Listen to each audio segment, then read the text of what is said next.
Welcome everyone. Good morning, good afternoon, good evening, and let's hope that we can explore the movement's ambitions and challenges that's facing in relations to open science communications, open science communities, and policies and funding of open science.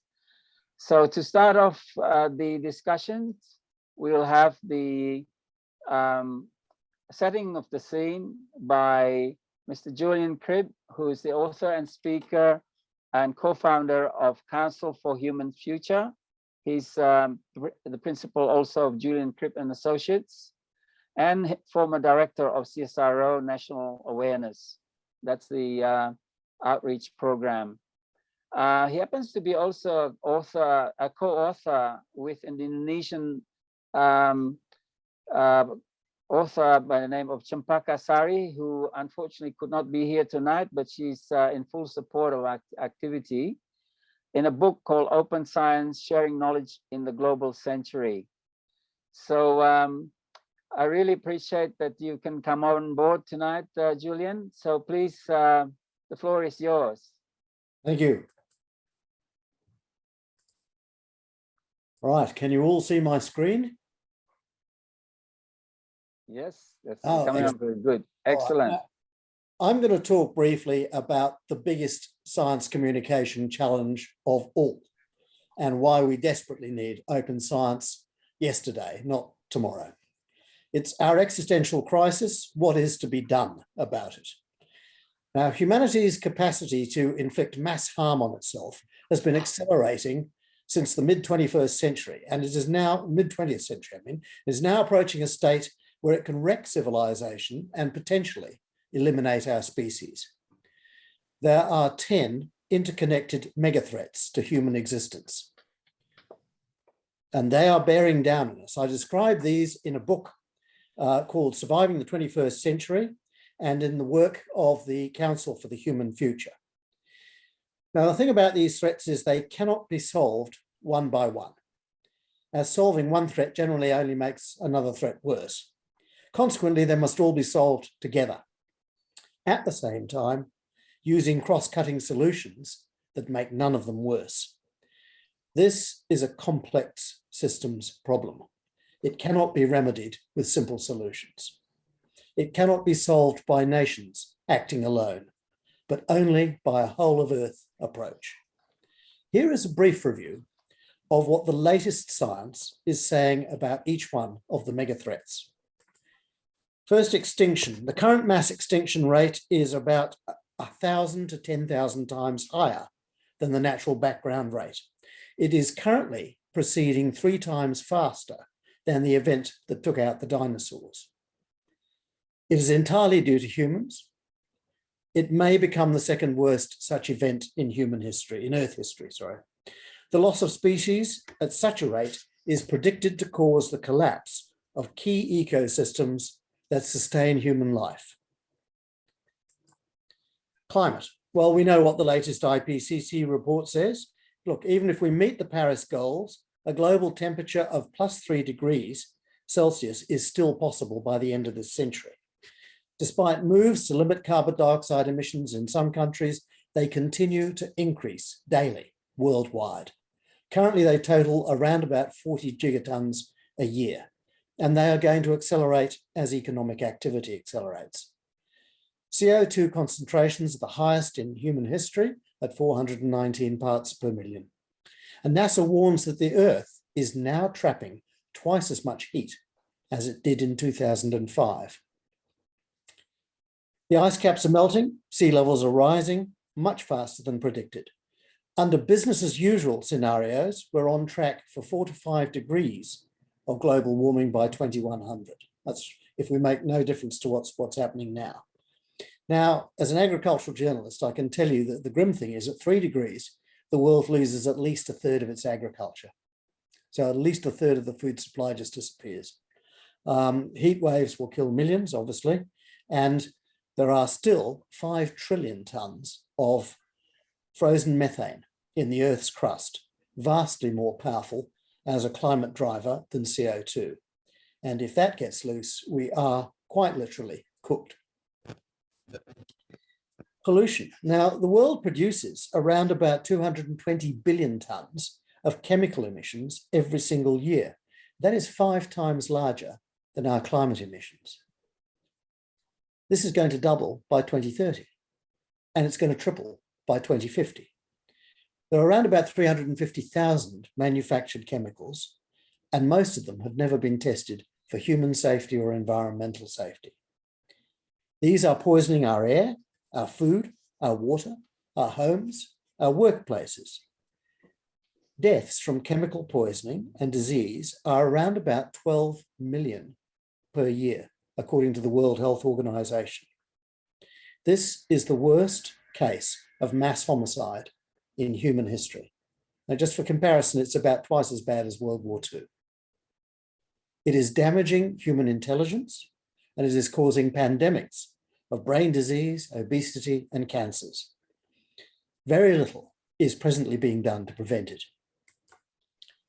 Resources. The world is entering a freshwater crisis, with over half the human population facing acute scarcity by 2050. Losses of topsoil now amount to between 45 and 75 billion tonnes a year, and they are going to halve the amount of land that we've got to grow food on by the middle of the century.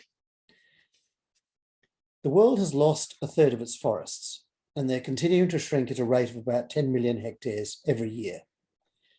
90% of the world's fish stocks are now fully exploited or overfished. The number of ocean dead zones has tripled since the 1950s, and humanity is now using a full year's worth of resources in 7 months.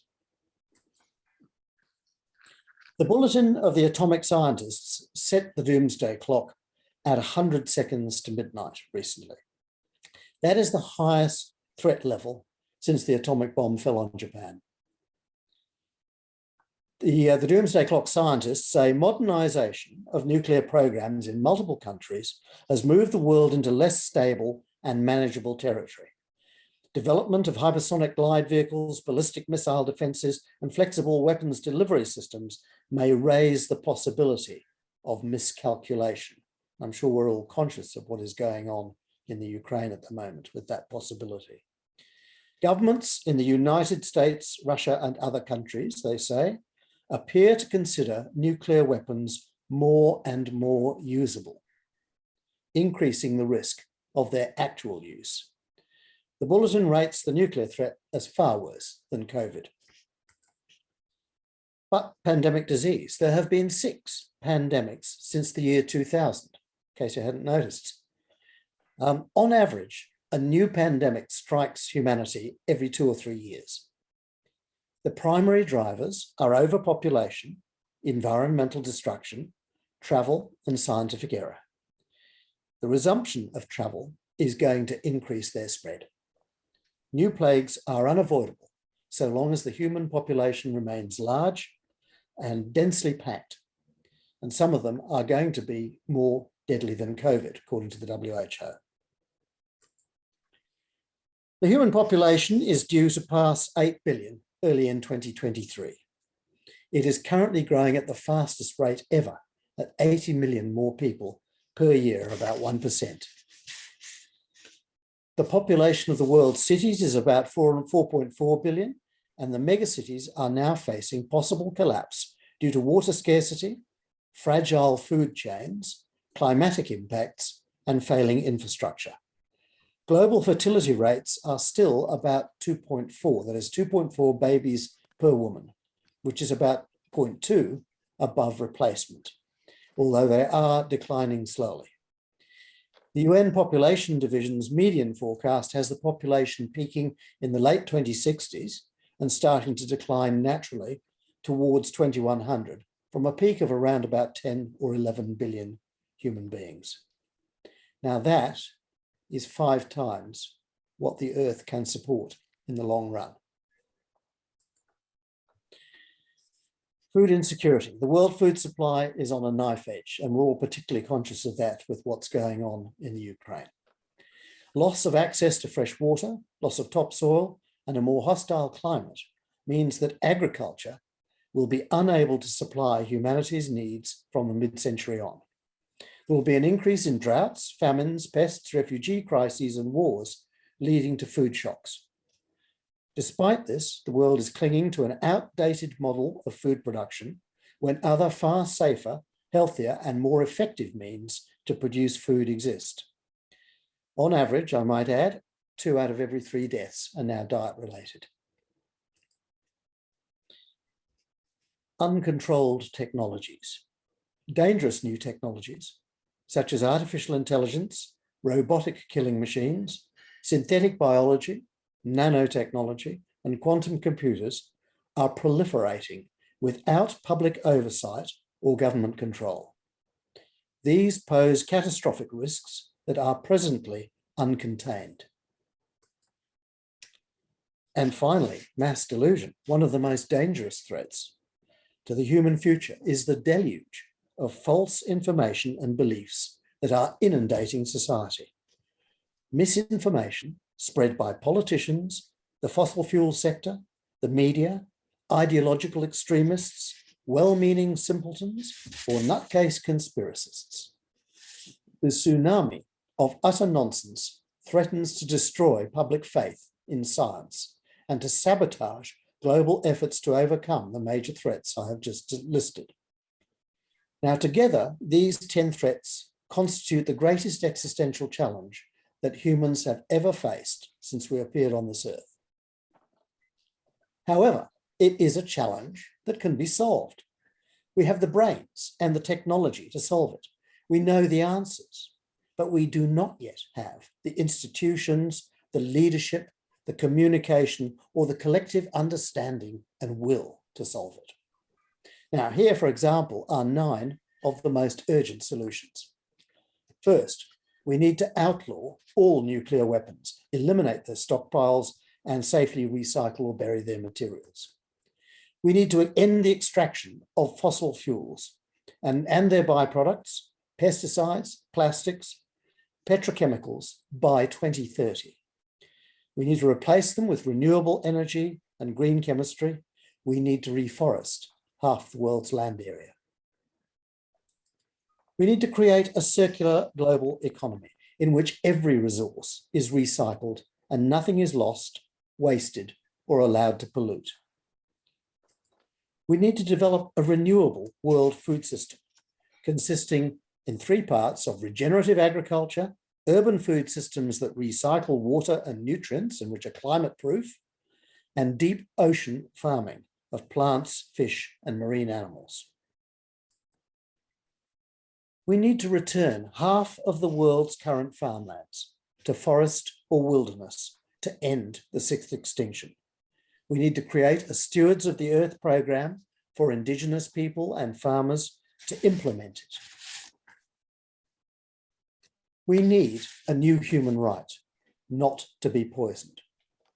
And we need a Clean Up the Earth Alliance to eliminate all forms of toxic pollution, introduce a global inventory and universal safety testing for all manufactured chemicals. We need a world plan to progressively and voluntarily reduce the human population to around 2 billion by 2120. We need to prevent future pandemics by ending environmental destruction, banning dangerous scientific experiments, discouraging global travel, creating early warning systems, and reducing the population. And finally, we need to put women in charge. Unlike men, women do not start wars. They do not wreck oceans, fell forests, ruin landscapes, pollute and poison. Mostly, they do care about the needs of future generations. Now, all these solutions are based on science, and they require science to monitor and oversee their successful implementation. At their heart is our ability to communicate the science and to share the solutions with 8 billion fellow humans so that we can all act together for the first time in our history. The challenge is vast, but the solutions are both feasible and available. The issue is, can we communicate them in time to prevent the onset of catastrophe? At present, no government on earth has a policy for human survival. Bit of an oversight, wouldn't you say? It is up to the communicators of science to convince them that they must have one. And it is up to us to make the case for a science-based Earth System Treaty, a universal plan of action, and the universal sharing of the knowledge in order to overcome these threats. Our task is literally to save billions of lives that will otherwise be needlessly sacrificed. Thank you. Thank you very much, Julian. That was very much on time and very well put together material, and just a phenomenal amount of information there that could inspire people in terms of building universal systems, as you say, and universal global agreement. So without further ado, I'd like to now introduce Professor Virginia Barber, who is the Director of Open Access Australasia. She's also co-lead of Office for Scholarly Communications at the Queensland University of Technology. She's one of the 3 founding editors of PLOS Medicine. She was chair of COPE 2012-2017 and is currently vice chair of DORA Steering Committee, a Plan S ambassador, a member of COAR Executive Board, and a member of NHMRC's Research Quality Steering Committee, and she's also an editorial advisor of MED XVI. I'm sorry about all these acronyms. I think they're all very interesting. And Jenny, maybe you might be able to explain. So thank you so much for joining us tonight. And you, I believe, will speak on a lot of policy developments that's happening not just in Australia but globally. Thank you, Jenny. I will do. Yes, I'm going to share my screen. Hopefully,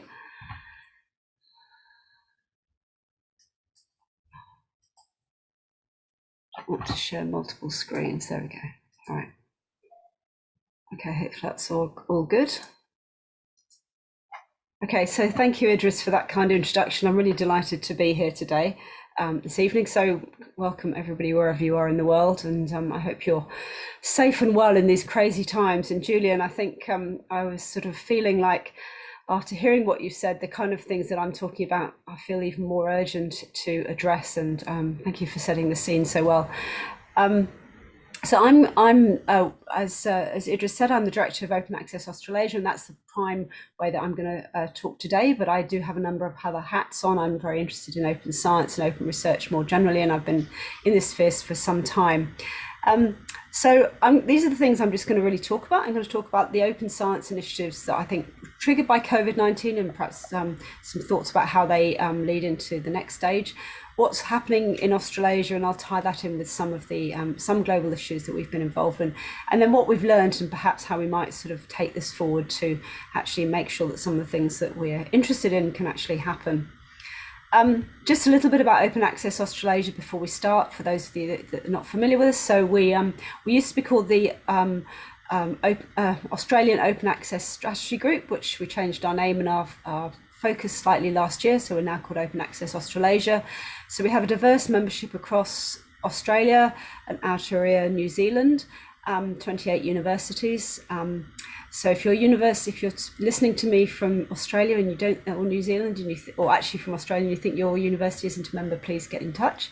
We also have 5 affiliate organisations, and so we're interested in openness across the spectrum, primarily open access to research publications, but actually we work on a number of different areas and collaborate with a whole group of people in the open science space more generally. Julian, you'll be delighted to know that our current executive committee, elected a couple of weeks ago, is exclusively women. Not by intention, but by who came forward from our membership and was elected by our membership, and has a very powerful group of women led by our chair, Kim Terry, who's a Maori woman from New Zealand. So I'm really proud of the people that I've got working with me that I think will care deeply about what we're trying to do. We had a great committee before, but this is a powerhouse committee of women. So the principles that we care about greatly are just listed here, and the two that I'll just highlight are the ones about equity and scholarly communication, particularly as we move to a more open ecosystem, that we don't exclude people from the right to publish and share their information in the same way that these same people were previously excluded from accessing and reading information.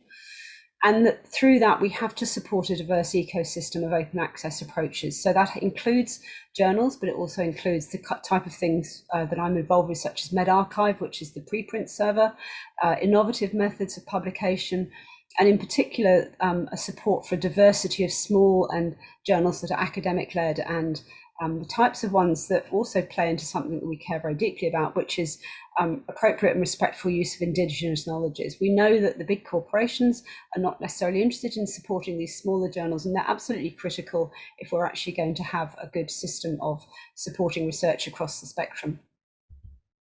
So let me just talk about the initiatives triggered by COVID-19 in Australia. So there's a lot in here, but I'll just highlight a few things. So one of the things that I think was really great about COVID-19, and you'll be familiar with this in your own places, that many different bodies and organisations got together to support open science when it became really necessary in this particular pandemic. Although, as Julian very clearly said, this has been, we have many issues facing us, but this was one that focused everyone. In Australia, much of it was led by the national academies. So particularly the ones at the top, the Australian Academy of Science was a leader in this. They also collaborated with groups such as the Australian Chief Scientist, who at that time was I'm blanking on his name, sorry. We had a previous Chief Scientist, and now we have Kathy Foley, who is our new Chief Scientist. So Alan Finkel. Alan Finkel, thank you. Goodness, I don't know why I couldn't remember. Yes, of course, Alan Finkel, who was very, very important in providing information access and information to the government. But critically, what they also did was to convene groups to actually think across the entire spectrum. And some of the work that they did led on after the pandemic, for example, thinking about the impact of COVID-19 on women in the STEM workforce. And we've seen some really profound things happen as a result of COVID-19 that have been bad for the academic workforce more generally. They also were involved in commissioning work about talking about the importance of open science, and the paper Open Science After the COVID-19 Pandemic was one that I wrote with Martin Borchert, who was our chair of the executive committee then. Other groups that were important at that time and continue to be the Australian Research Data Commons, so that's the group in the middle. They were very key in making sure that Australian data was openly available, and they've been a prime mover in ensuring that open data in particular is fair, findable, accessible, interoperable and reusable, having a really key part in making sure that we have the infrastructure to support data. And then in New Zealand, the initiatives were led by the Ministry of Business, Innovation and Employment. And then there were many other government groups that were involved, including the NHMRC, in fact, who had to turn away from much of their other work to focus on the pandemic. And that itself, I think, was something we learned, that we simply didn't have the resources within government to manage both the pandemic and everything else. And many things did fall by the wayside.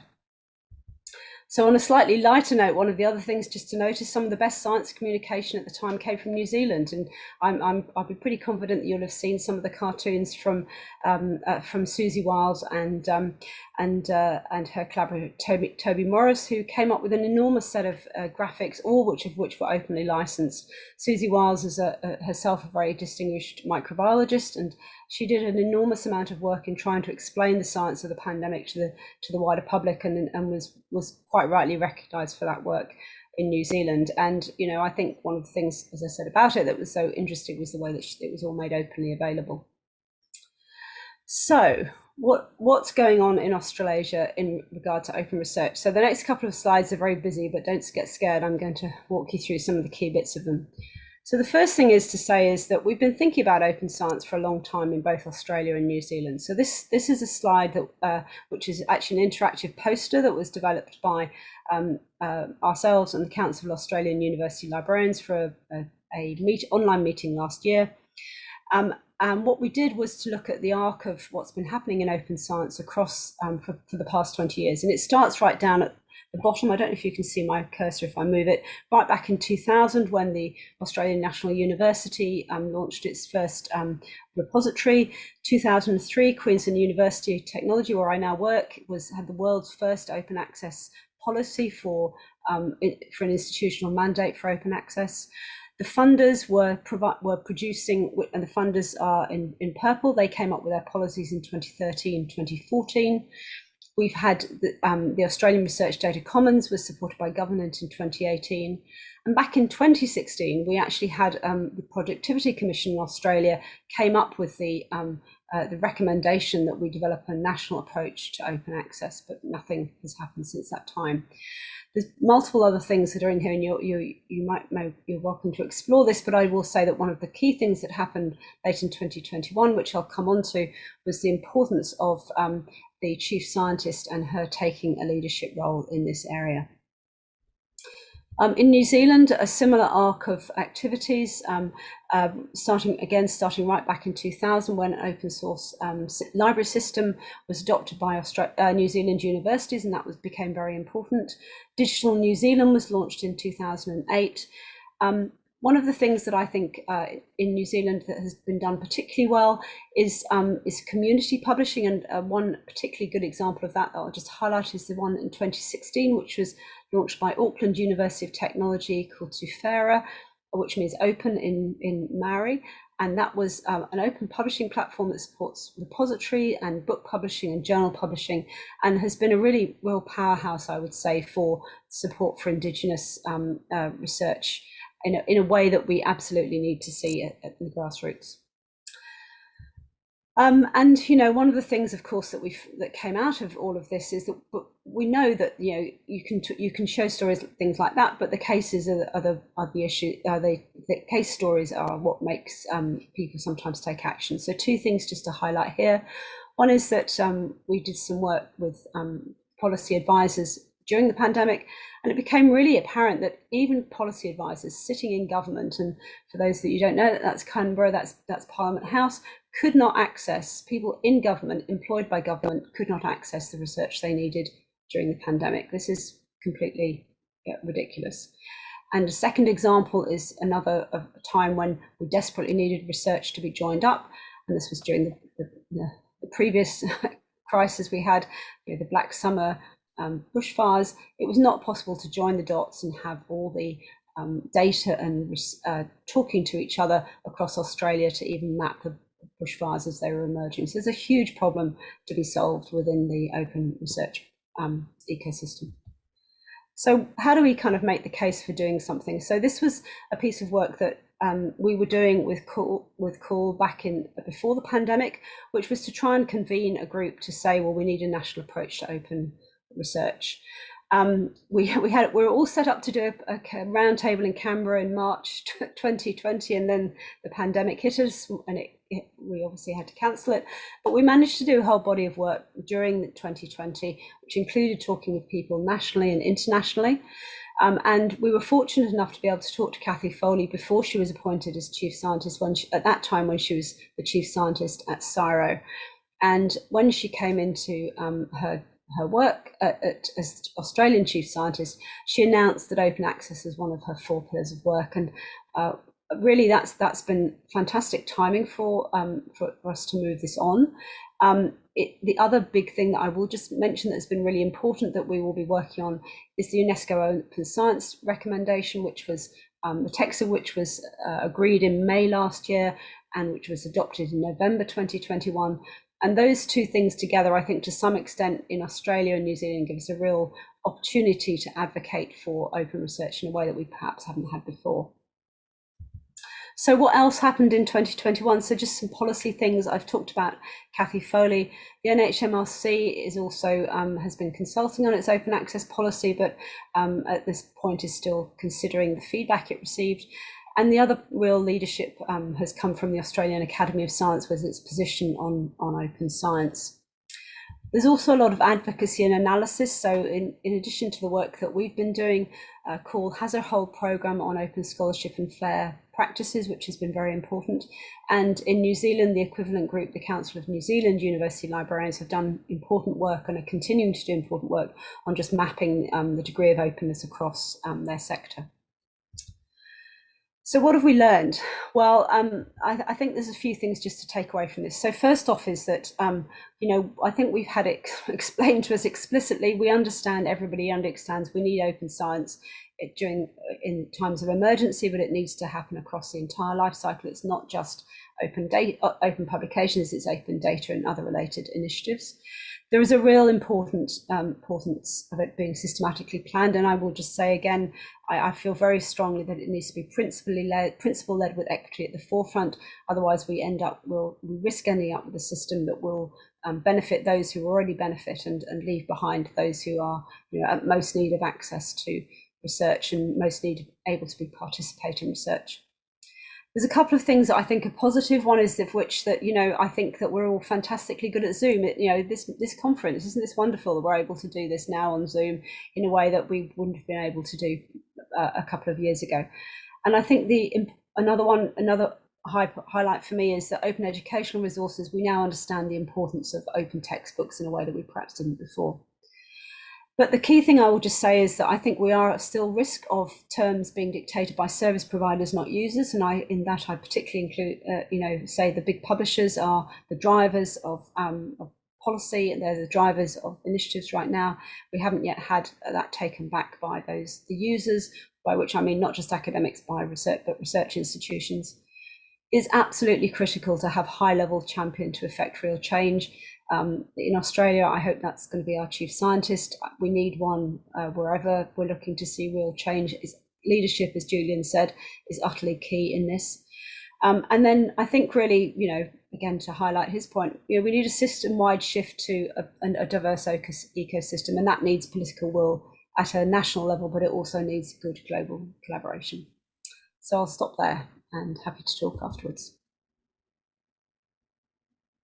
King, thank you very much, Ginny. That was a very comprehensive Australasian analysis, not just Australia, but New Zealand as well.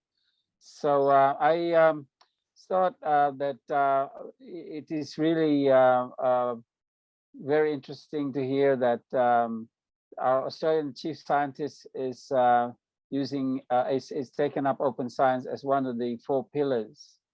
Now, to set the scene or sort of discuss the Indonesian and Southeast Asian regional aspect, we have Professor Yatna Supriyatna. Perhaps, are you there, Pak Yatna?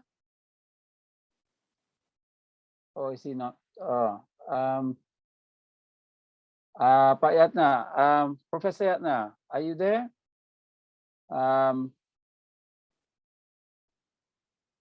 Anyway, maybe he's will come in later, but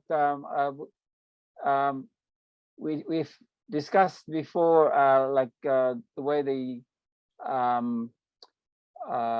threats are there, setting the scene, and the urgency, underscoring the urgency of bringing out open science, really making it relevant for different countries, different communities, scientific communities.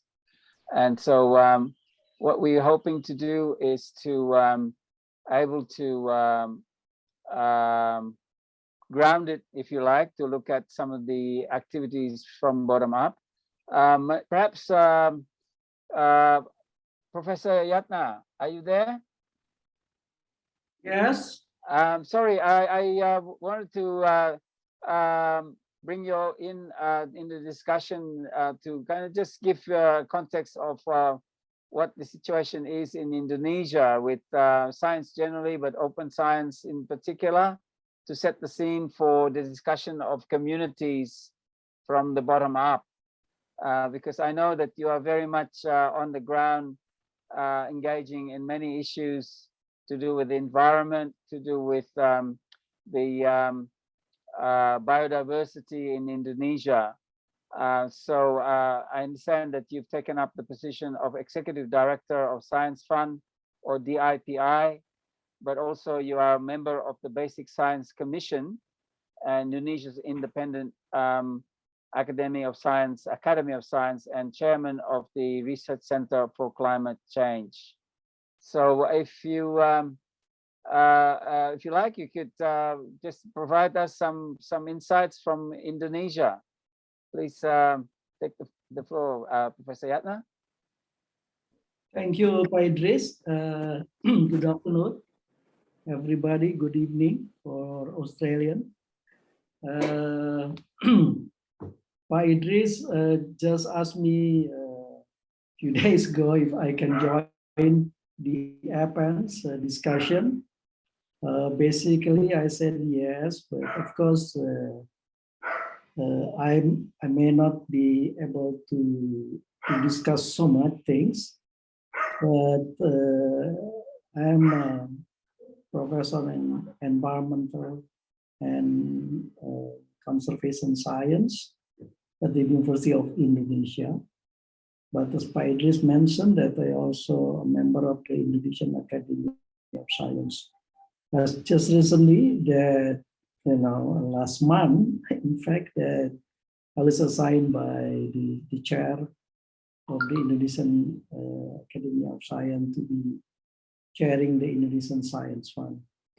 So I don't know what I have to say about the situation in Indonesia on the science, but of course, it's in the middle of a very interesting phenomena, especially with the merging all the agencies in Indonesia, from the medical to engineering to any.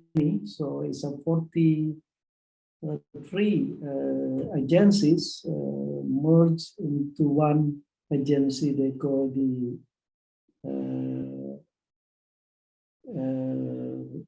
Research and Innovation Agencies. So it's directly responsible and reported to the president. So Indonesian Academy of Science is maybe just like any other Academy of Science.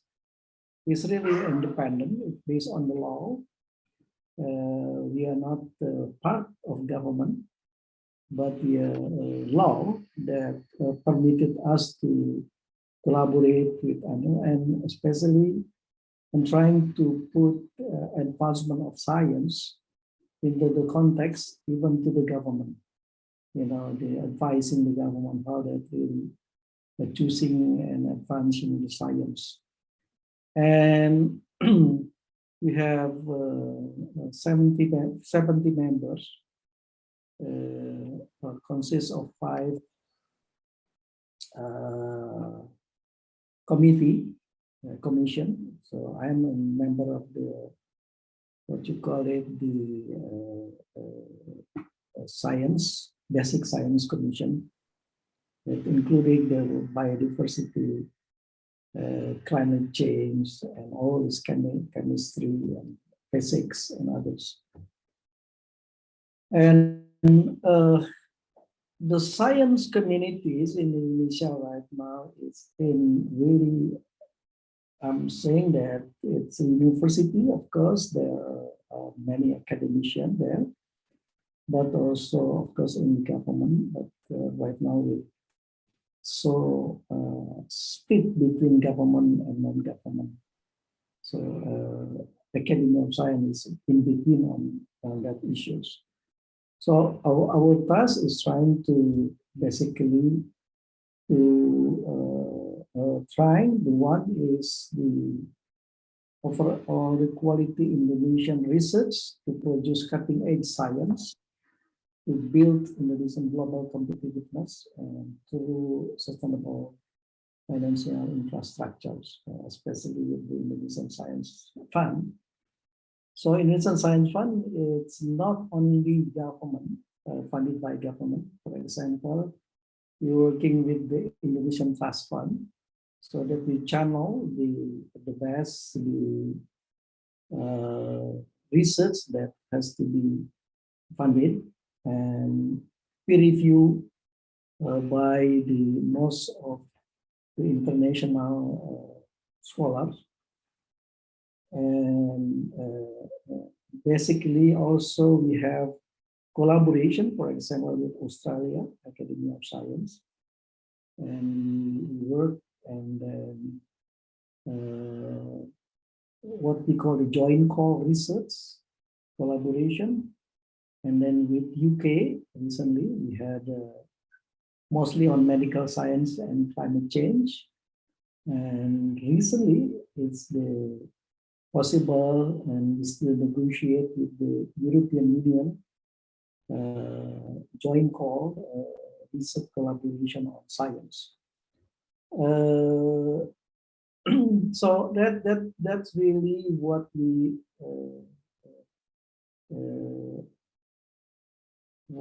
have done so far in the Indonesian Academy of Science. But also, you know, we have been, I really agree with what Julian, Mr. Julian Grant, about so many issues globally.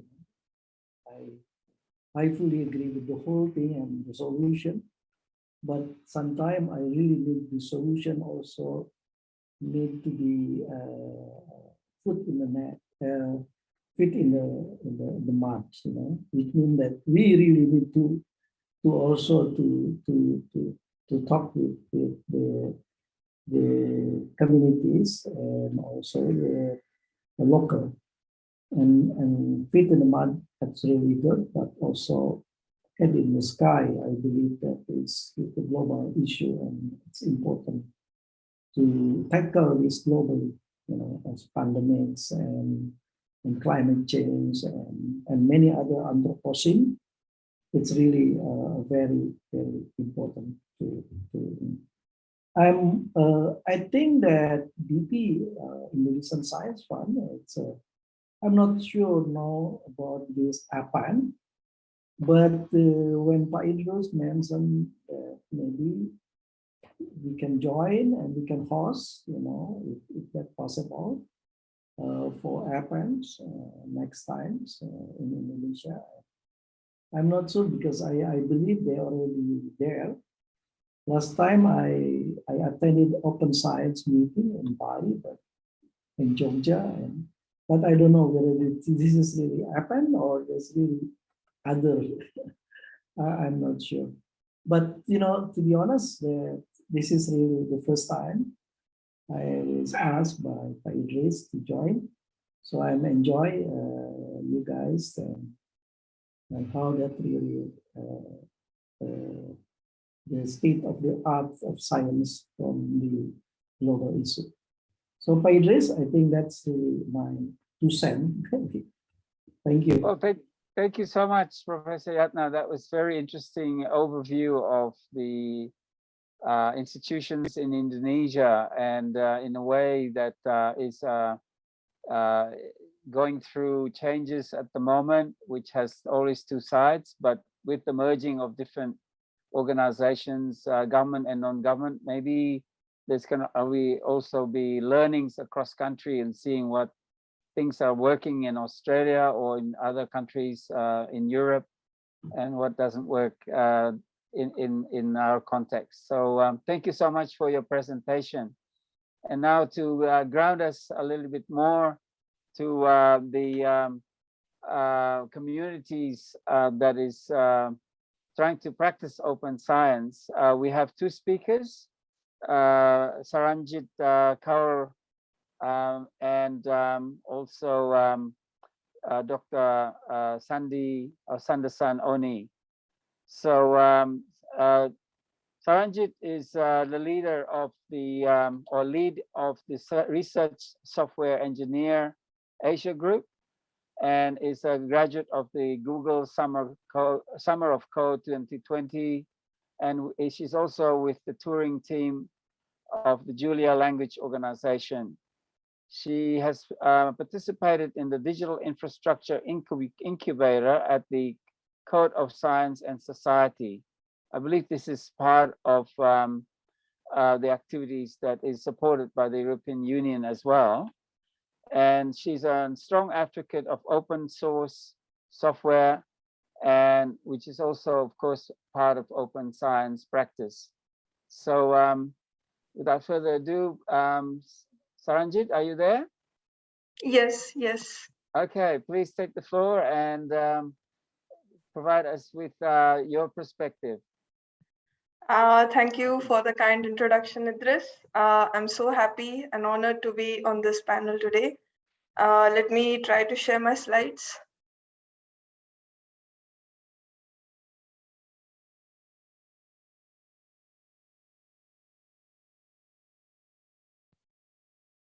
Can you see my screen? Yes, very good, very good, very nice colors. All right. Okay. So I'm so glad to be here with you all today. What I will be focusing on in my talk is how the paradigm shift due to the pandemic affected my contributions, what I learned through these contributions, and the community that I launched. So my name is Saranjit Kaur Bhogal. I'm the lead of the Research Software Engineering Asia Association. I am a statistician by training, and I'm currently based in India. You can reach out to me on my Twitter handle at @QWERTYQuesting, LinkedIn, or my email address as it appears on this slide. So I'll share what all contributions I did since the start of 2020. So as the pandemic hit, I started to volunteer with the RLD's global team, where initially I was tracking the chapter activity for them worldwide. And then later on, I worked as a liaison between the Our Ladies Global team and the R Consortium. After that, so I worked with the global team until this month, February 2022. During the initial months of 2020, I also started to apply for Google Summer of Code, in which I got selected and then completed one project with the Julia Language Organization. That was my initial or my most longest contribution to the open source work. After that, I also got in touch with Heather Turner and started to write the R development guide. So this is a guide which helps new contributors to onboard to the R Code project. We are currently working on the outreach of the R development guide through the Digital Infrastructure Incubator at Code for Science and Society. Besides this, I presented my work at several conferences and launched the RSC Asia Association through Open Life Science program. I will explain this, what all we did in this program a bit later. I also joined the Society of Research Software Engineering as an observer, and I'm currently a mentee at the pilot mentorship program of the Society of Research Software Engineering. With one more work that I do currently, I'm selected to be a part of the NumFocus Project Incubator Founding Committee, where we help projects in their pathway to become NumFocus affiliated. I would now like to share how the paradigm shift that happened through the COVID and what I experienced in it. So the first thing that was a welcome change was that all the meetups went online or virtual, which made it possible for me to attend whichever meetup I wanted to, or at least listen to its recording. Most of the international conferences got online. Some got a hybrid component, but most of them went online.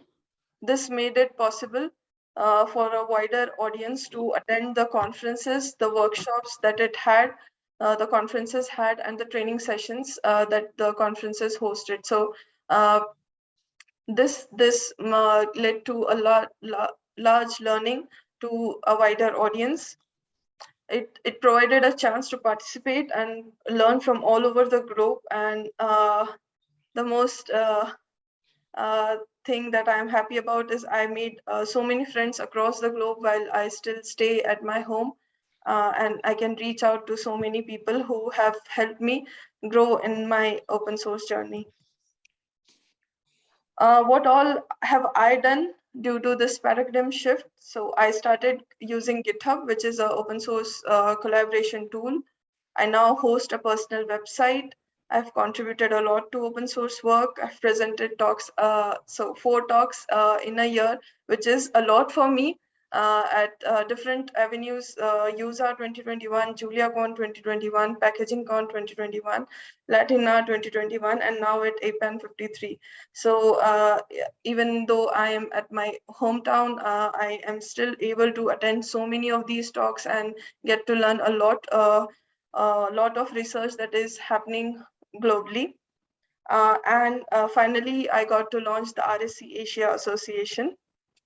About the RSC Asia Association, so we launched the RSC Asia Association in October 2021. If you're wondering what is RSC, so RSC stands for Research Software Engineering. This is a group, a community, and a profession for people who might be interested, who like to propagate how software is being used in academic research and how it helps them with their research.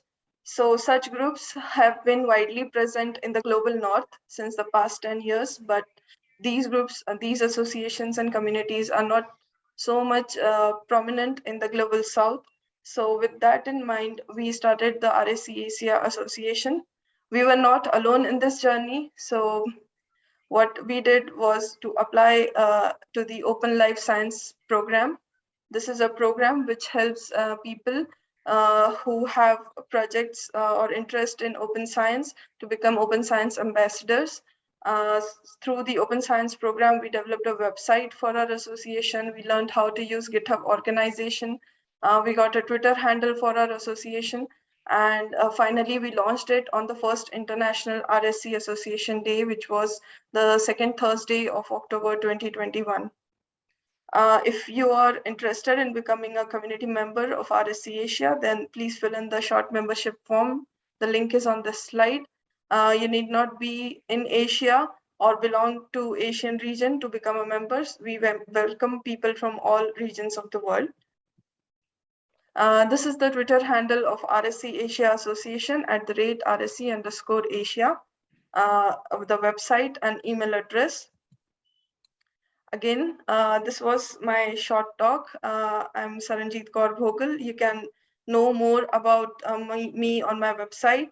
The links to all the work that I have done so far and shared in this presentation are available on my website.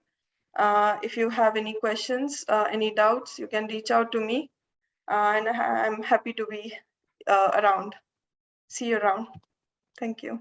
Thank you so much, Saranjit. I think that's a very clear and almost very profound demonstration that the pandemic has had profound impact on the access for a lot of budding scientists from the South. And the Open Life Science group that where you actually founded the Research Software Engineers Asia is really also a very interesting platform. So thanks again, Saranjit. And now we can move on to Dr. Sandersan Oni, or he likes to be known also as Sandy.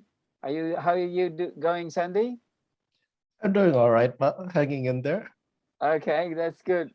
So before you start, I was just wondering, because you would not you're going to I really appreciate that you're actually being able to be in with us, but just as a break for a minute before you start, is to have a group photo, maybe. I mean, it's not time, but I mean, at the same time, I felt that because you may not be able to continue, so it's best we have the group photo now before you finish.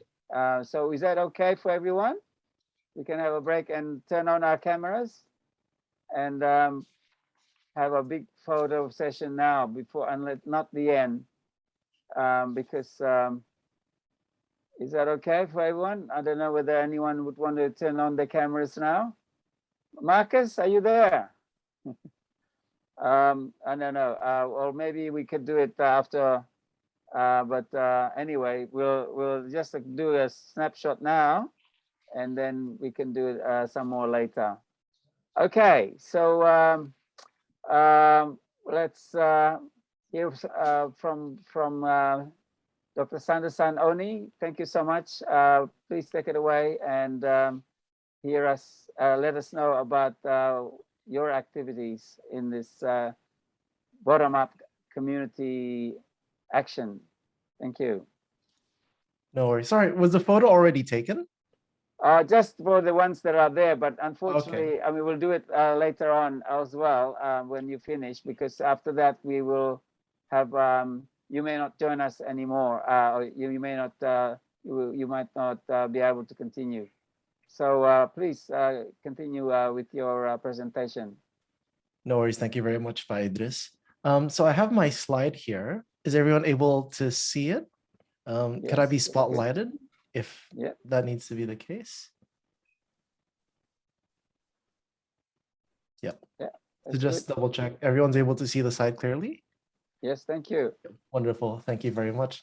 So thanks so much for coming to my talk. And thank you so much, Pak Idris, for inviting me to speak today. Today, I'm going to be talking about accelerating the paradigm shift towards open science for everyone. As Ginny would know, I'm a major advocate of making sure that open science isn't only by a select few, but it's by a larger population, simply because perhaps 80% of the population lives in the global south. So there's massive untapped scientific potential. And so we need to have open science for everyone. So just a little bit about me. I'm a postdoctoral fellow at the Black Dog Institute and Center for Research Excellence in Suicide Prevention. I'm the chair for the Southeast Asian Network for Open Science, otherwise known as CIANOS. I'm the current chair for the Emotional Health for All Foundation, based in Indonesia. And I'm a co-chair for the Society for Improvement for Psychological Science. In addition, I'm the lead for the Indonesian Suicide Prevention Strategy with the Ministry of Health and the WHO in Indonesia. And I'm the ambassador for Repository Ilmiah Nasional, which is the Indonesian National Repository.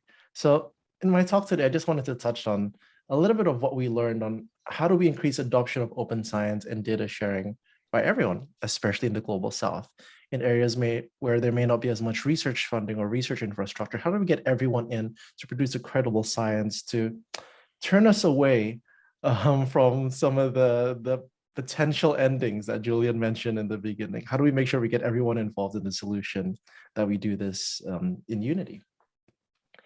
And the one thing that I found most effective is through framing and contextualization. So what do I mean by that? Of all competing ideas, what's typically adopted isn't what's best, but it's what's best to communicate to meet their needs. Whereas in a lot of my engagement with the Global South, they're like, yeah, open science is great, but what about this? We don't have the funding, we don't have the training, and so on and so forth. We don't have time for any of those other things. So today I just wanted to share a little bit how in a bit of the work that I do, we use a lot of contextualization and framing to achieve some of the things that we did in terms of building open science in the region. So for example, one of the things that we did is we had a webinar in 2019 called Advancing Science in Indonesia, and Ginny was actually one of the speakers for that. And what was interesting is there were certain parties in the government that were against open science. It was a whole mess. There was this misunderstanding between national priorities in terms of cranking out as many journals as possible and open access. There was a big misunderstanding of the functional preprints and so on and so forth. So what we did is, in an event that was essentially about open science, we didn't use the word open science once in terms of its marketing, but rather we went to the governing authority, to the universities, and said, okay, what do you want? They said, we want to advance science in Indonesia with this, this, this, and this. And so the topic wasn't about promoting open science. The topic was about how we build Indonesian science, which inadvertently had to include open science. And we ended up having 1,400 registrants from 40 institutions, including government institutions from all the different major islands in the country. And the event itself led to a nature commentary that I penned and invited science policy brief, where the policymakers ended up realizing, okay, in their case, open access had to be factored in some way into researcher evaluations, because as Idris would know, researcher evaluations in Indonesia and research infrastructure is still growing. But we didn't talk about open science, and yet we made the entire event about open science, and we got the government to be involved as well. Another thing we did was we had a more recent webinar in 2021, Advancing Science in Southeast Asia, because one of the groups that one of the universities that watched us during the 2019 webinar said, open science is great, but how do I come up with the right research question? Open science is great, but this is such a mass of literature. Where do I get started? How do I connect with international researchers? How do I get started with all these things?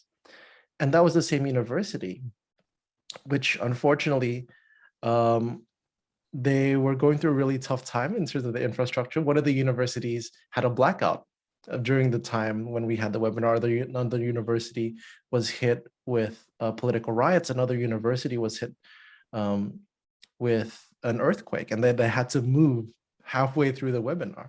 And they're like, open science is great as well, but it's not as relevant to us. And in fact, through a lot of my contacts, that's a lot of the feedback that I've been hearing about the UNESCO recommendations in open science as well. How is this relevant to us? And so what we did in 2021 is we had the event Advancing Science in Southeast Asia. And we didn't make open science a priority at all, interestingly, where it's rather basic science skills, because we knew that a lot of the regions across Southeast Asia was struggling for basic science skills. And rather than having a focus on open science, we embedded it in the scientific process. So what we did, we actually had workshops on how do I review the literature? How do I come up with the research questions? How do I make sure my research is transparent, which is the open science component of it? How do I make sure my research, how do I make sure that my research is well communicated? So once it's published, it doesn't just sit somewhere. And that touches on what you talked about, Julian, about science communication. I've got this study. How do I make sure it doesn't stay in a dusty library or in someone's folder somewhere?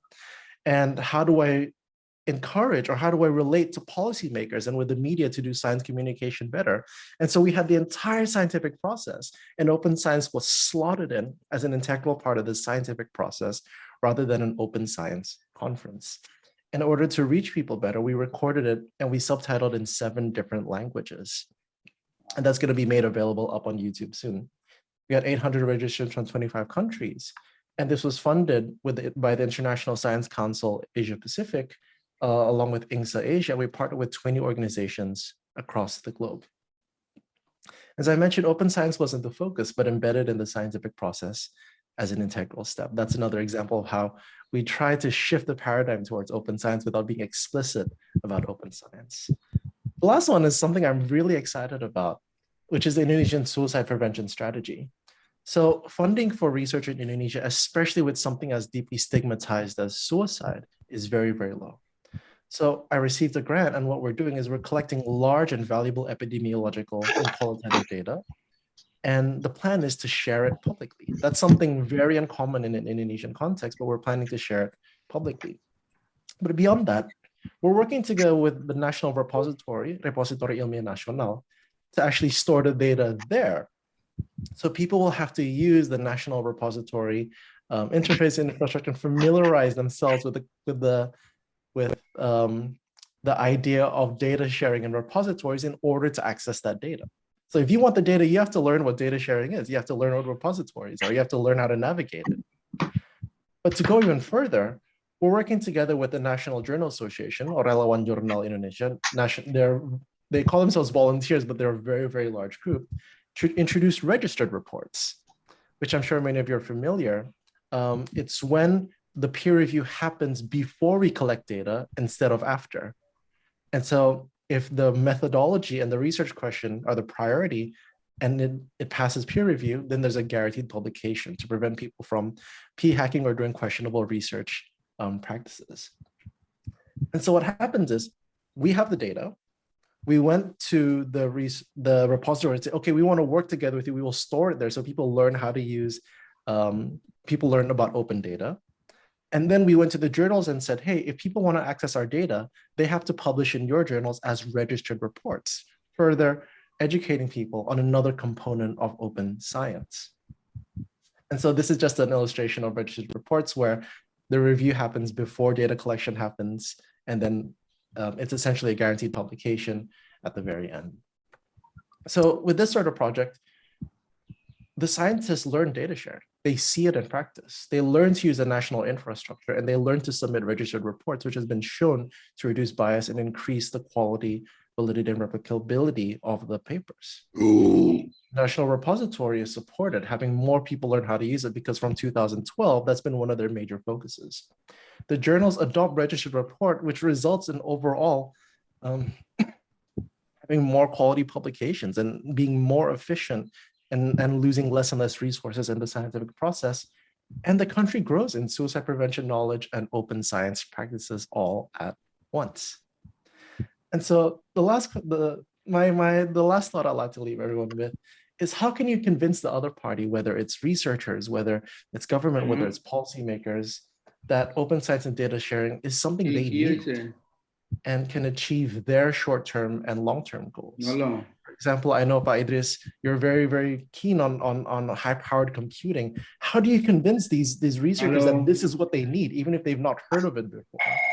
And that's how I believe we're going to accelerate the adoption of the paradigm shift in terms of open science. And thank you very much. That's my talk for tonight. Wow. That's really powerful talk that you've given us today, and so many organizations that you've actually brought together. There are lots of things in your paper there, but actually there's one that you mentioned there that is a good segue into our last presenter tonight, Dr. Kostas Glinos, and that's on the evaluation of scientists.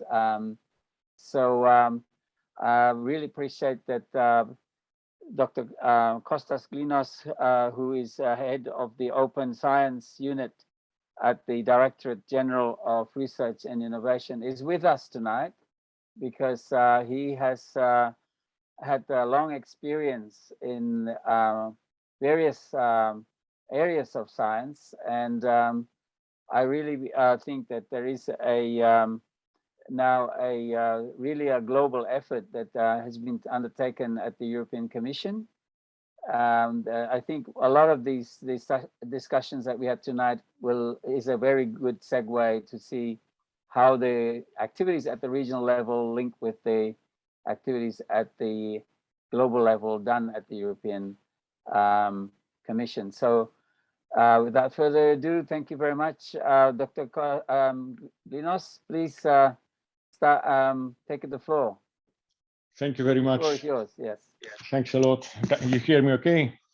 Yes. Yeah, no problem. Okay, good afternoon. Thanks for the invitation to a very interesting panel. Let me give you, the European approach to open science, and I would agree fully with the previous speaker that open science should be put in context. It's context dependent. It is whatever works best, and I'll explain this in a little while. Where I would like to start is with a short reflection on science overall. Science has delivered enormous benefits to societies, to humans, to social and economic progress. It has also delivered for COVID-19, as explained earlier. We had the vaccines, for example, in 1 year only, unprecedented speed of discovery. But the question is it today science and the scientific process fit for purpose to face the huge challenges that Julian Cribb talked about at the beginning. Is it fit of purpose today, especially given the digital transformation that all sectors of human activity are going through? We know that the scientific process itself has been undergoing a lot of changes, but not really structural changes. So there are a lot of challenges to science today that are being widely discussed. Some of these are here. I mean, I'm paraphrasing to some extent Danny Kingsley from Flinders University in Australia that some of you will be familiar.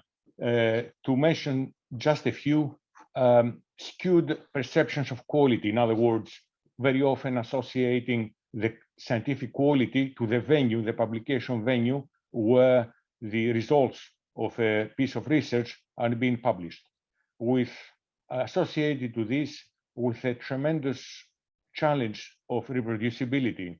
And study after study show that a lot of what is being published, the conclusions of scientific conclusions of papers that are being published are not reproducible, and therefore they cannot be trusted. And this percentage varies between 30 and 80%, depending on the discipline, depending on the sector. And in life sciences, in medicine, in psychology can be astonishingly high.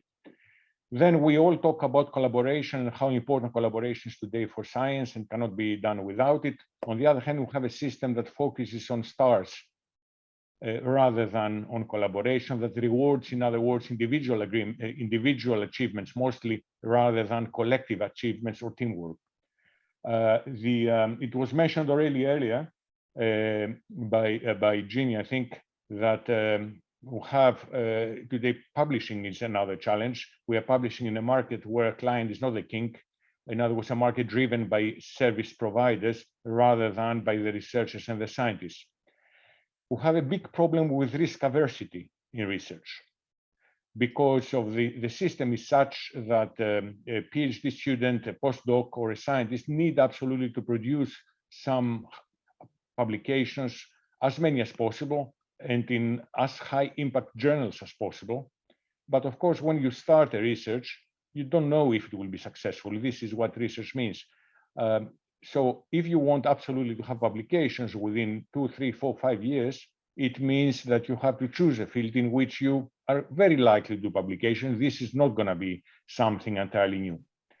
We have a problem also of hyper publishing. I mean, enormous amounts of papers that grow by the year, hyper authorship in papers, and so many papers, many of which nobody ever reads. But the system rewards publishing, rewards as many papers as possible. Limited funding is another issue, not only the global south, but in the global north as well. In a recent study, it was found that the main reason for young talents to turn away from science and research is the problem of funding scarcity and the uncertainty of whether they would be able to get their research funded. So now, why is it open science the answer? I mean, just to define open science, it's about sharing knowledge, data, and tools as early as possible in the research process in open collaboration with all relevant knowledge actors. So it is the process, it's about the process, not just about the outputs. It's not just about open access to the publications or open access to the data that are being produced or the software, but it's the entire process of research we're talking about. And I would agree with some of the previous speakers, it is not open science for the sake of being open or for the sake of open science. It is because we need to be convinced, and only then take the steps, that open science results in a better research process that produces higher quality, more trustable results, is more efficient, that's more creative,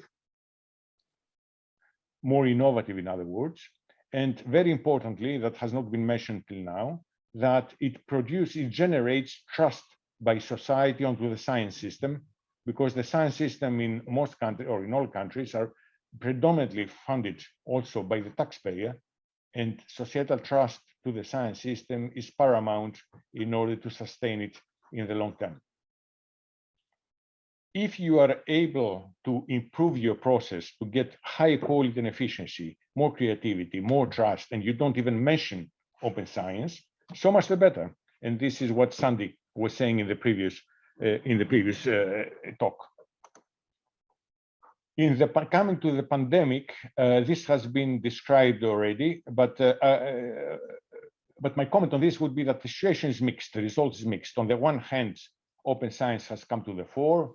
More and more people are being convinced that open science works better.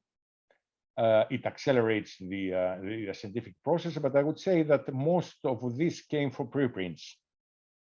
And if we look at data availability, the situation is not so good. So in a study done by Wellcome Trust, for example, the percentage of COVID-related papers that were making their data available was not larger, was not bigger, was actually well below 50%, was not bigger than what or other papers in medical sciences, in life sciences before the pandemic. So actually the pandemic did not increase data availability. We also discovered that we have huge problems with data infrastructures, interoperability across data domains and across disciplines. In the pandemic, it was essential to combine data from the viral genomes, human genomes, from clinical data, epidemiological data, social data, and that was very, very hard to do. So data infrastructures have been inadequate. Publishing models, this has been already discussed, also are quite slow today, and they are not transparent. We had many retractions, many discoveries, quote unquote, that were considered very important came out as being false alarms, and the papers were retracted. On the data itself, we launched at the European Commission with several other partners in Europe and worldwide, based on European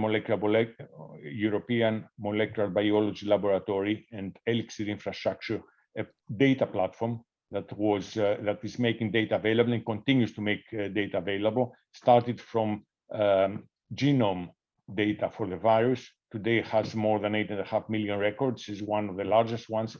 We have an agreement with the Japan and the US mirroring sites, and this has worked very well with researchers, but it's still a work in progress. And our intention is to expand this to cover more pathogens other than the coronavirus.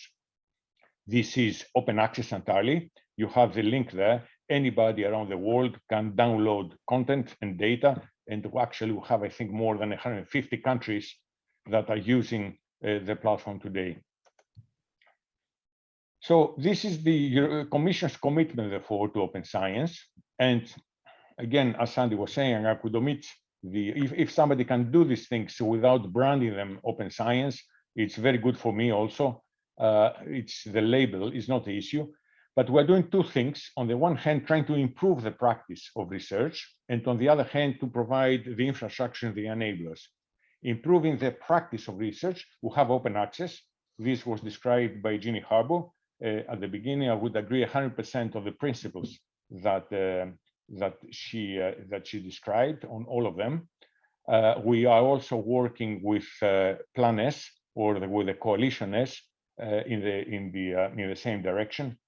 We are working on the early sharing of all the research outputs, including software, data, models, which is very important for climate change and many other of the challenges described at the beginning. We have a fair data policy, so not open, not just open as possible or as close as necessary, but even when data need to be closed, they need to be fair. So fair meaning findable, accessible, interoperable, reusable. Research data management, therefore, is very important. We are working on reproducibility, and we are working also on societal engagement and responsibility. That is an indispensable part. On the other hand, we are developing the enablers, the infrastructures, and we have an effort called the European Open Science Cloud, providing the infrastructure for all kinds of digital objects. So not just data, but also publications, also the software, and so on. We're looking at the legal and regulatory environment. This has not been mentioned, but in many countries, the legal environment prevents making significant progress on open science. So this is a very important priority that needs to be looked at. On skills and education, and most importantly, I left it last, the top bullet there, on rewards and incentives for adopting open science, because you get the behavior you reward. And if you do not reward openness, if you do not reward sharing, you do not reward collaboration or teamwork, you're not going to have it. So we are going, or we hope to go towards a new modus operandi for science overall. So now we have a dominant system that defines excellence largely on the basis of where you publish and how much you publish. And we would like to have a more composite definition of excellence that takes local characteristics to account, which is very important for the global South, that takes impact, including local impact, into account and local conditions into account.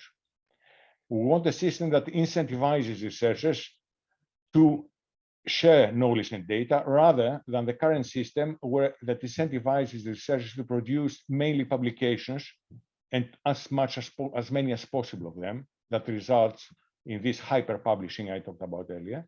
And we want to go away from rewarding just individual competing scientists in an economy of prestige, basically, towards rewarding also teamwork and collaboration to achieve societal impact. So to do that, we are working together with stakeholders, and the Commission, the European Commission, is just one out of many hundreds of stakeholders in Europe that want committed to go that direction that I just described. It is not a new objective. This we know from some time, and DORA, for example, is the most well-known, but to have the Leiden Manifesto or the Hong Kong initiative to advance towards such a system that really rewards the values that we all cherish. So the way we're working, and this is the main message in this talk, is that we are building together with stakeholders an alliance of funders, research performing organizations, including universities, their associations, national or regional assessment authorities and agencies that exist in many countries in order to assess universities or university departments, as well as with learned societies, all those that are willing to take a lead in reforming the current system for research assessment. In other words, what does research excellence really mean? So this coalition will be based on an agreement on the principles and the actions and the agreement between all those organizations I described before. It will build on DORA, the declaration, the San Francisco Declaration on Research Assessment. The difference is that in this agreement, it will commit signatories to act. It is not just signing a declaration, but it is committing to a plan of action. It will be jointly owned by all those that subscribe to its principles. It is open. It has started in Europe. It is open worldwide, and we have already international partners that have committed to this, to work with us together on this. And on the 4th and on the end of December, we published a call of interest with the principles that we have defined with our partners. And as of 4th of March, we had the 273 organizations from 34 countries, mainly Europe for the time being, that have subscribed to this. We have, as you see here, 91 universities, for example, 37 research centers. We have also funders, as I explained before. It's very important to get the research performers together with the research funders, because we need one system. We need the same definition of what high quality, excellent research or excellent science means. Therefore, all these partners should be together in the same coalition. And you see the rest of the picture on the slide. Anyone who would be interested, there is the link there, and you are very welcome to, if you are one of these organizations like Research Performer or a funder or an evaluation agency or a science academy and so on, you are very welcome to join. We are now in the preparatory steps I'm not going to explain this, but we had a lot of activities, very busy schedule. The whole thing is geared towards launching the coalition at the end of the summer. By September, we have had already a big assembly with more than 200 organizations, and we'll have a second one in May, and then in June, and then we hope to launch this in right after the summer. Just one word, and this is my last slide, about Open Research Europe, because the publishing was mentioned at the beginning as one of the challenges. We are piloting a new model of publishing. I mean, maybe it's not so new, but quite different. It's that what exists today. It is a publishing platform where we try to walk the talk. So walk the talk of our policies. So it is a peer-reviewed publication platform. It is an optional service for all our beneficiaries in the European Commission funded programs. So some of you will know Horizon 2020 and Horizon Europe, which is currently in operation. It is a post-publication peer review model. In other words, you publish first, and then you are being peer reviewed, and everything is open. So the names of the reviewers, the peer reviews themselves, as well as the paper. So a fully transparent system that combines the benefits of preprints with the benefits of a peer review venue. Everything is open access, of course, under CC BY licenses. There is no issue for the authors to keep their intellectual property rights. This we launched in end of March last year, so it's about a year old, and we have now about 107. Actually, now it's about 200 publications on the platform, which is a very good progress. And in the future, we are, if this goes well, of course, we need a few years of experience with this first. We are likely to open this up to other institutions and other funders should they like to join. Thanks a lot for your attention. Thank you so much, Kostas. That is just unbelievably detailed and very interesting developments that have been taking place. Now, I know this is a little bit past the time, but I've been told by organizers that we can extend it a little bit by 15 minutes or so. So I just would like to make it open if there's any particular pending questions that speakers might like to ask each other or clarify. So we can just have this open for a quick discussion. But certainly, I just wanted to mention that the APAN, the Asia Pacific Advanced Network itself has now launched a working group. This is after 3 birds of a feather sessions, and I think can have a lot of take homes from all these presentations to the network providers, as well as the scientists and researchers that are part of the APAN.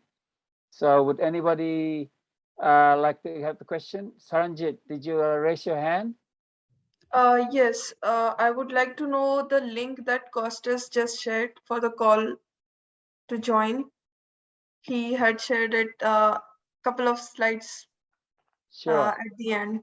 Well, So or just before everyone, if all the presenters could send the presentation to me, or a link of the presentations. I've already got Kostas' presentation, so I can share it to all the and it will be in the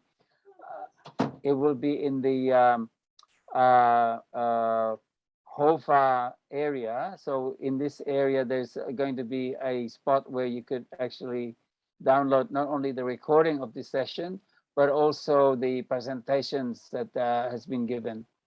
So, you know, with all those details. Or Kostas, would you want to respond to what Saranjit has asked? I can show the slide again, yes, but if you are going to circulate them, if you're going to circulate them, then I guess it's okay. It's fine. Yeah, okay. I'm going to circulate that. So is there any particular questions? I have been told that we have not as much time as I thought I had before.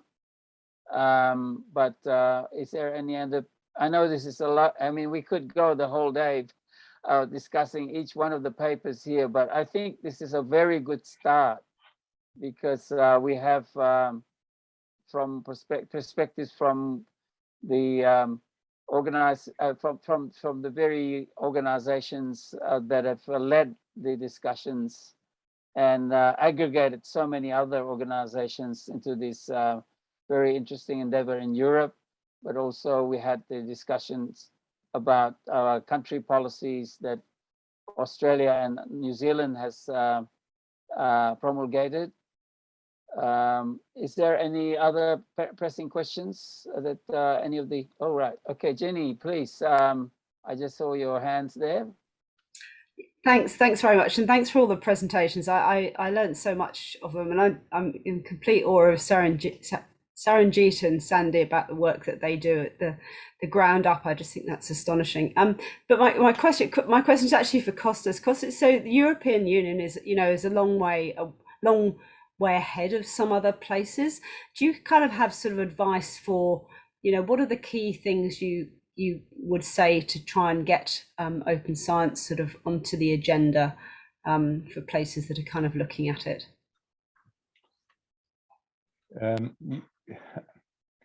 So I would say two things. One is, I think Sandy's intervention I would very much agree with. So it is whatever fits best. What we want is the outcome. What we want is better science, more productive science, and more impactful science, and more innovative. So the open science agenda is a way to achieve this. And this is how it should be understood. It's about optimizing the research process, given the digital tools we have today, or we can have today, in order to get this. So we don't need to call it open science. So my advice would be, do it like Sandy, whatever works best. And my second advice is that in Europe, we have probably in some aspects advanced quite a bit, or on average more than others, but not too much. And we have, so open access, for instance, I mean, you must know better than me that it's now 10, 20 years old, and still we're struggling to get it well above 50%. It is above 50%, but it is not 90 or 80. And we have, I think, and it's not just one open access, one example. In all other areas, we struggle. And why do we struggle? We have realized in the last 2 or 3 years, it is if we don't change what people consider excellent research, and what does it mean to be a good researcher, then things are not going to change. They will change very, very slowly. So that's why we think the only way to get this through is to change research culture. And change research culture means changing the way that we evaluate researchers, and we evaluate researcher proposals and institutions, research proposals for funding and institutions. And this cannot be done top down.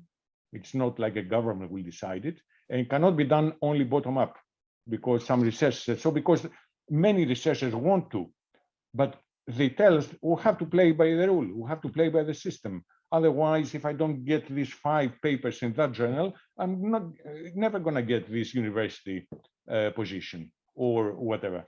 And when they manage to get it, then they say, yes, but I have a responsibility towards my students.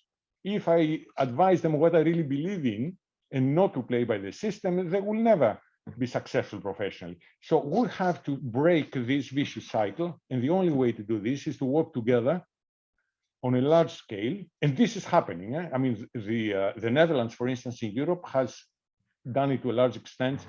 Some others have done it, but it is far more easily and efficiently done if we do it all together. So this is my second thing, that we need to change research culture.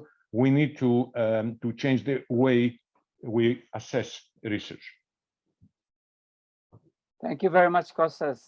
That's a very comprehensive assessment. And yes, research culture is something that has been talked about in many cultures, and you showing the way in which both the technical side, but also the legal side, all aspects of multidimensional approach that you're taking is really breathtaking. But I think it's the one that a lot of people are already taking it, thinking about it, but putting it all together is something that's really awesome.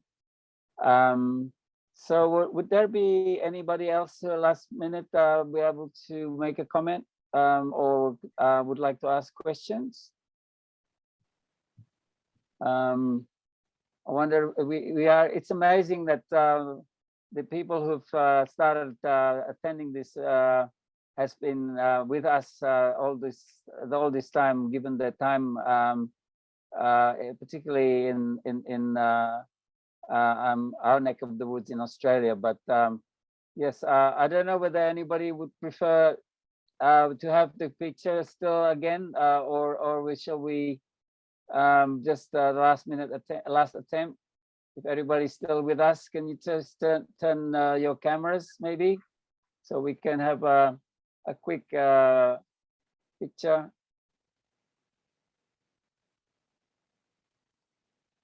Oh, I can see Mr. Ferachai. Hi, Ferachai. Ferachai is the chairperson of the Open Data and Sharing Working Group in APAN. So thank you so much for being with us. And yes, organizers. Anyway, if there isn't any more questions, and I really appreciate all the panelists for their efforts and staying on for the whole session, and also for all of us, all the participants. This is just a beginning, I think, for bringing people from various fields and different strands. And as Ferachai has mentioned early on today, hopefully we will bring all these discussions in a better structured session for the next APAN, which will be held in August out of China. So that would be a very interesting session to watch out for. And yes, we will also announce, there will be announcements about aggregator websites, so there could be more communications. Yes, thank you so much for everyone. And really, Open Science is going to be much more talked about in the Asia Pacific region. And there will be a lot more inter-regional communications as a result of the activities that have been outlined tonight. But hopefully we can all keep in touch, and there will be the portal, the APAN facility, where the recording of this session will be available, but also all the presentations will be available. So without further, if there isn't anybody else who might want to say, thank you so much for your time from Australia, Canberra. Thank you so much. Until we meet again. Bye for now. Bye-bye. Bye. Thank you. Thanks so much for organising. Thank you, Guinea. Thank you. Thanks, everyone. Thank you, Idris. Bye, Bye, everyone. Kostas. Bye-bye. Bye, Kostas. Thank you so much for staying on.